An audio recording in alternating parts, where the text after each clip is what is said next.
Hello student सभी, आप सभी को मेरा प्यार भरा गुड मॉर्निंग। देखिए, इससे पहले वीडियो हमने आपको प्रश्न कराए थे।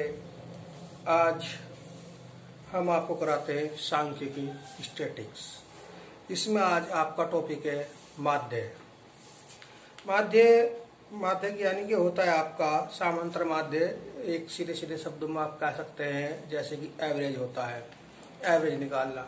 मान लिया मैंने सोमवार को 20 रुपये खर्च किए, बुधवार को 25 किए और बृहस्पतिवार को मैंने 35 रुपये खर्च किए। तो हम इसका अगर समांतर माध्य निकालें तो लगभग क्या होगा, आप 20 जोड़ लीजिए, 25 जोड़ लीजिए, 35 जोड़ लीजिए, ये आपका हुआ 80 और आप 80 को आप जोड़ के 3 से भाग कर दिए तो आपका ये एवरेज यानी कि औसत यानी कि समांतर माध्य निकल जाएगा। तो देखिए, आज आपका प्रश्न है, किसी फैक्ट्री में 50 श्रमिकों को दैनिक मजदूरी के लिए निम्नलिखित बंटन पर विचार कीजिए। दैनिक मजदूरी है 100 से लेकर 120 और 120 से लेकर 140, 140 से लेकर 160, 160 से लेकर 180 और 180 से लेकर 200। और श्रमिकों की संख्या है जो 120 और 100 के बीच में 12 है, और जो 120 और 140 के बीच में है वह 14 है, और जो 140 से लेकर 160 के बीच में वह 8 है, और जो 160 से लेकर 180 के बीच में है वो 6 है, और 180 से लेकर 200 तक है वो आपके 10 है। तो उपयुक्त विधि का प्रयोग करते हुए इस फैक्ट्री के श्रमिकों की माध्य दैनिक मजदूरी ज्ञात कीजिए। तो देखिए, हमारा है दैनिक मजदूरी।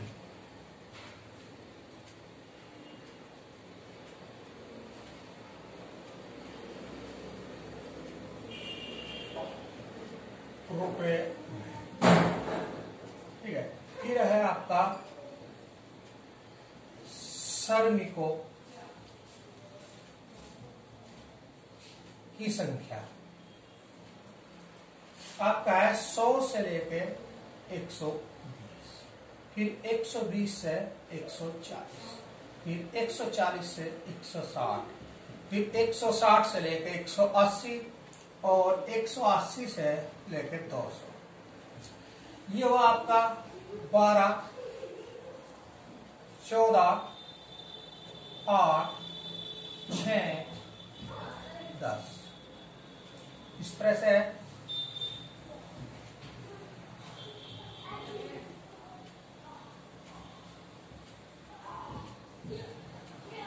से आप टेबल बना लीजिए।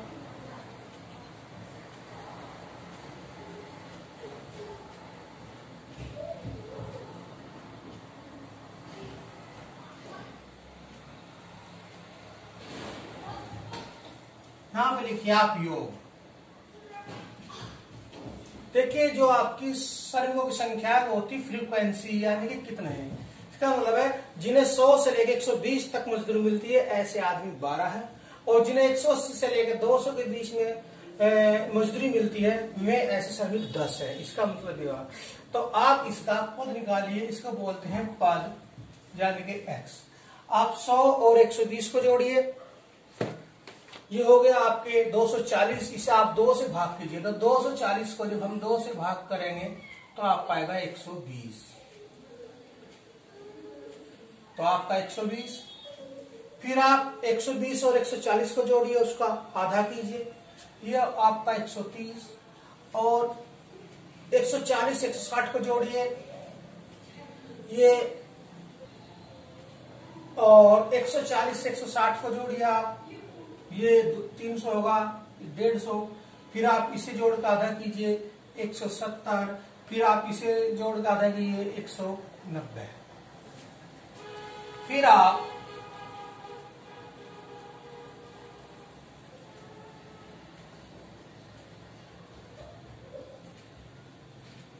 यहां से एफ की और एक्स की गुणा कीजिए, यानी कि श्रमों की संख्या जो होती है फ्रीक्वेंसी आपकी, इसकी और पद की आपस में दोनों गुणा करके लिखिए। यह आपका 0, 2, 1320। फिर आप 14 की और 130 गुणा कीजिए, 0, 13 चौका 52, 5, 13 एकम 13 और 5 18, फिर आप इसकी 15 की 150 की और 8 की गुणा कीजिए, 15 8 120 होता है, तो आपका 120 जीरो। 17 की और 6 की गुणा कीजिए आप, 6 7 42, हासिल 4, 6 4 10, फिर आप इसकी गुणा कीजिए 190 की और 10 की, ये हुआ आपका। अब देखिए फ्रीक्वेंसी का जोड़ होता है, तो आप लिख लीजिए सिग्मा एफ या लिख लीजिए इसको एन, दोनों एक ही बात है। इन्हें जोड़िए आप, ये 2 4 6, 6 दूनी 12 8 20 और यह आएगा आपका 50। फिर ये आप जोड़िए सिग्मा एफ एक्स, सिग्मा का मतलब है सभी का जोड़। अब जोड़िए 0 2 2 4 2 6, 3 और 8 11 और 2 13 और 9 22, हासिल 2, 3 4 5 6 7 7260 हुआ आपका। यहाँ तो आ जाएगा लिखा। अब देखिए इसका समांतर माध्य यानी कि माध्य कितना हुआ, वो होता है समांतर माध्य, जिसको हम बोलते हैं एक्स बार, वो होता है आपका सिग्मा एफ एक्स बटे एन। तो आपका 7260 बटे 50। ये 0 से 0 कैंसिल, 5 से इसका भाग कीजिए, 5 कम 5, 5 चौक 20, 5 5 25.2 रुपए, यानी 145 रुपए 20 पैसे उनका औसत मजदूरी आ गई। यही आपका आंसर। देखिए नेक्स्ट क्वेश्चन आपका, निम्नलिखित बंटन एक मोहल्ले के बच्चों के दैनिक जेब खर्च दर्शाता है। माध्य जेब खर्च ₹18 है, तो लुप्त बारंबारता ज्ञात कीजिए। देखिए जो हमारा दैनिक जेब खर्च है वो 11 से 13 रुपया है। कितना है? 11 से 13 रुपये है, और वे बच्चे 7 है, 6 9 13 F 5 4। देखिए इसका मतलब है जिन्हें 11 रुपये से लेकर 13 रुपये तक जेब खर्च मिलता है, ऐसे बच्चे 7 है। जिन्हें 11 से 13 से 15 रुपये मिलता है वो बच्चे 6 हैं। जिन्हें 15 से 17 रुपये मिलते हैं वे 9 हैं। इसी तरह से जिन्हें 23 रुपये से 25 रुपये के बीच मिलते हैं बच्चे 4 हैं। तो आपका जो है दैनिक जेब खर्च ये होता है वर्ग अंतराल, यानी कि क्लास इंटरवल। इसको शॉर्ट में CI और वैसे बोलते हैं वर्ग अंतराल। ये 13 माइनस 11 माइनस 13 नहीं, इसका मतलब है 11 से 13 तक। फिर आपकी बच्चों की संख्या वो होती है बारंबारता। इंग्लिश में इसको फ्रीक्वेंसी बोलते हैं, तो इसलिए हम इसको एफ से डिनोट करते हैं। ठीक है, फिर हम निकालते हैं इसका पद एवरेज। आप 11 और 13 को जोड़िए, और उसे 11 और 13 जोड़ के आपको 24 होता है। आप इसे 2 से भाग कीजिए, तो यह आपका 12। इसी तरह से आप 13 और 15 को जोड़िए, 2 से भाग कीजिए, यह आएगा 14। 15 और 17 को जोड़ के आधा कीजिए, वह आएगा 16। इसी तरह से आपका ये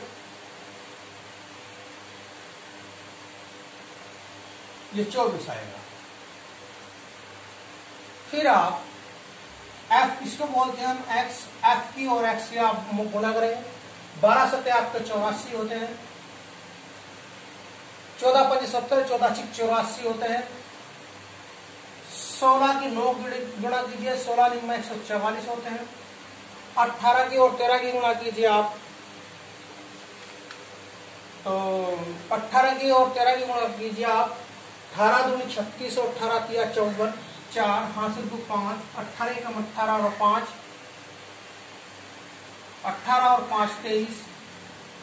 फिर आप F की और 20 गुणा कीजिए, यह आएगा आपका 20F। फिर आप 5 की और 22 की गुणा कीजिए, 5 दूनी 10 और 5 दूनी 10 11, 24 और 4 गुणा कीजिए, 4 4 16, 4 दूना 9। फिर आप इसको जोड़िए, इसको आप सिग्मा F या N से लिख सकते हैं। आप जोड़िए, 7 और 6 13, 13 दूनी 26 और 9 आपके 35 और 5 40 और 4 44 प्लस F। एफ भी तो है, तो 44 प्लस आप लिखेंगे। फिर सिग्मा एफ एक्स लिखिए आप। देखिए 4 और 4 8, 4 या 12, 4 चौक 16, 16 और 6 22। हासिल हुआ आपके 2 लगे, 8 और 2 10 और 8 आपका 18 और 4 22 और 3 25, 1 26 और 9 35, 35 का 5, हासिल 3, 3 और 1 4, 5 6 1 752 हुआ। आप ये 20 मत जोड़ देना इसमें, ये अलग से होगा आपका 20 एफ। कभी आप इसमें 752 में 20 जोड़ दो। अब देखिए उन्होंने दिया है आपका जेब खर्च, यानी कि जो समांतर माध्य है वो कितना दिया है आपका, जिसको हम एक्स बार बोलते हैं 18। तो हमारे पास ये सूत्र है sigma X bar sigma F X upon N. तो ये आपका 18 दिया हुआ है, सिग्मा एफ एक्स आपने जोड़ दिया है 752 प्लस 20 एफ, और नीचे आपका एन की जगह 44 प्लस एफ आएगा। अब देखिए आप इसकी क्रॉस मल्टीप्लाई, इसकी यहाँ मल्टीप्लाई होगी और एक लगा इसकी यहाँ, तो 752 प्लस 20 एफ आपका होगा 18, 1 44 गुना, 18 गुना कीजिए आप, 18 चौक 72, 18 चौक 72 और 792 प्लस 18 है, ये आपका 752 प्लस 20 एफ का। अब देखिए आप 20 एफ को यहाँ पे रखिए और उधर से 18 इधर लाइए, ये माइनस के 18 है। 792 आप उधर रखिए, इसको आप उधर ले जाइए 752, यहाँ से आप जब आप घटाएंगे तो 40 2 एफ, और एफ बराबर 40/2, तो एफ बराबर 20। तो आपकी जो लुक फ्रीक्वेंसी थी वो आपकी 20 है।